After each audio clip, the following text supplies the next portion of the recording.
Sir, Murbad ग्रामीण रुग्णालयामध्ये जे आता आपण डायलिसिसचं नवीन केंद्र सुरू केलेलं आहे त्याबद्दल आपण काय सांगा? नमस्कार सर्व मुरबाडवासियांना. मी डॉक्टर संग्राम डांगे ह्या ठिकाणी मेडिकल सुपरिटेंडेंट म्हणून ग्रामीण रुग्णालय मुरबाड येथे कार्यरत आहे.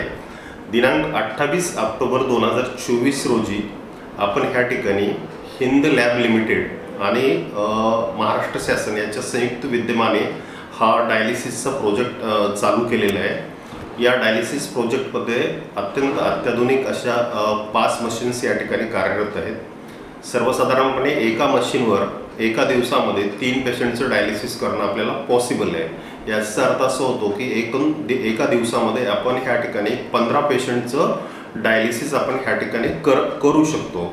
आज तारखेला आमच्याकडं टोटल 14 पेशंट रजिस्टर्ड झालेले आहेत आत्तापर्यंत आणि मागच्या महिन्यामध्ये डिसेंबर महिन्यामध्ये 54 आणि आज तारखेपर्यंत आम्ही टोटल 77 किडनीग्रस्त रुग्णांचं ह्या ठिकाणी डायलिसिस पूर्ण केलेलं आहे. यापूर्वी मुरबाड तालुक्यामध्ये कुठलंही डायलिसिसचं सेंटर नसल्यामुळं मुरबाड आणि परिसरातील सर्व जनतेला ॲटलिस्ट कल्याण किंवा ठाणे अशा ठिकाणी जाणे भाग पडत होते. हा रुग्णांचा मोठा त्रास या केंद्राच्या ह्या ठिकाणी केंद्राच्या निर्मितीमुळं हा पेशंटचा त्रास कमी झालेला आहे. पेशंटवरचा आर्थिक ताण आणि इतर गोष्टी ह्या डायलिसिस केंद्राने अत्यंत सुलभ केलेल्या आहे. तर याद्वारे मी सर्व मुरबाडवासियांना आवाहन करतो की जे कोणी आपल्या परिसरातील ज्या रुग्णांना तुम्ही ओळखता, ज्यांना जे किडनीग्रस्त आहेत, जे ऑलरेडी डायलिसिसवर आहेत, अशा रुग्णांना याची माहिती द्यावी जेणेकरून जास्तीत जास्त रुग्णांना डायलिसिस सेवेचा लाभ देता येईल.